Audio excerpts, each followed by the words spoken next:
30 days alcohol తాగకపోతే మీ బాడీలో ఏం చేంజెస్ జరుగుతాయో తెలుసా? ఫస్ట్ వీక్లోనే స్లీప్ క్వాలిటీ ఇంప్రూవ్ అవ్వడం స్టార్ట్ అవుతుంది. ఇనిషియల్ డేస్ కొంచెం డిఫికల్ట్గా అనిపించినా తర్వాత నిద్ర బెటర్గా వస్తుంది. హెడేక్స్ తగ్గుతాయి, కాన్సన్ట్రేషన్ ఇంప్రూవ్ అవుతుంది, ఎనర్జీ లెవెల్స్ పెరుగుతాయి, బాడీలో ఇన్ఫ్లమేషన్ గ్రాడ్యువల్గా రిడ్యూస్ అవ్వడం స్టార్ట్ అవుతుంది. సెకండ్ వీక్ లోపు బ్రెయిన్ కెమిస్ట్రీ స్టెబిలైజ్ అవ్వడం వల్ల యాంగ్జైటీ లెవెల్స్ కూడా తగ్గుతాయి. Heart burns, indigestion, stomach discomfort లాంటి ప్రాబ్లమ్స్ ఇంప్రూవ్ అవ్వచ్చు. హైడ్రేషన్ బెటర్ అవ్వడం వల్ల ఫ్రెష్గా ఫీల్ అవుతారు. 30 days కంప్లీట్ అయ్యేసరికి లివర్లో అక్యుములేట్ అయిన ఫ్యాట్ తగ్గడం స్టార్ట్ అవుతుంది.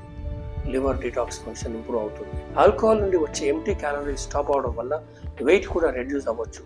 స్కిన్ హైడ్రేషన్ ఇంప్రూవ్ అవ్వడం వల్ల ఫేస్ హెల్దీగా కనబడడం స్టార్ట్ అవుతుంది. కానీ ఆల్కహాల్ సడన్గా స్టాప్ చేయడం డేంజరస్ అవ్వచ్చు. కాబట్టి ప్రొఫెషనల్ సపోర్ట్ తీసుకోవడం ఇంపార్టెంట్.